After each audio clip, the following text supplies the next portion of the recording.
Imaginez un pays où l'or est roi, où plus de 2 millions de personnes dépendent de sa brillance pour vivre. Ce pays, c'est le Mali, l'un des 3 plus grands producteurs d'or d'Afrique. Mais cette année, un événement inattendu vient bouleverser le quotidien de milliers de travailleurs. À partir du 15 juin, toutes les activités d'extraction artisanale d'or seront suspendues jusqu'au 30 septembre. Pourquoi une telle décision? La réponse est aussi surprenante qu'inquiétante. Chaque année, la saison des pluies transforme les zones minières en véritables pièges mortels. Les fortes précipitations provoquent des glissements de terrain, rendant les sites d'extraction extrêmement dangereux. En février dernier, un glissement de terrain a coûté la vie à plusieurs femmes dans la région de Koulikoro. Face à ces tragédies, le gouvernement malien a décidé de prendre des mesures drastiques pour protéger ses citoyens. Mais ce n'est pas tout.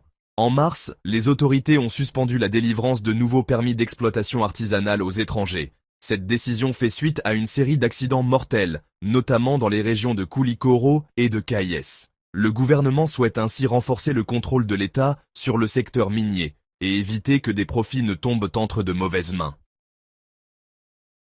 L'exploitation artisanale représente environ 6% de la production annuelle d'or du Mali, soit près de 30 tonnes. Bien que ce chiffre puisse sembler modeste, il est vital pour l'économie locale.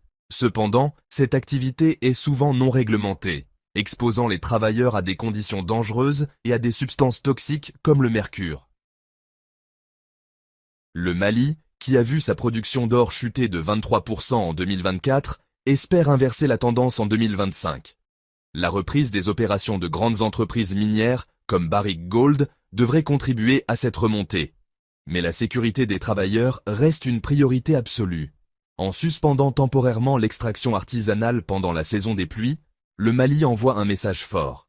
La vie humaine vaut plus que l'or. Cette décision, bien que difficile, pourrait sauver de nombreuses vies et marquer un tournant dans la gestion du secteur minier.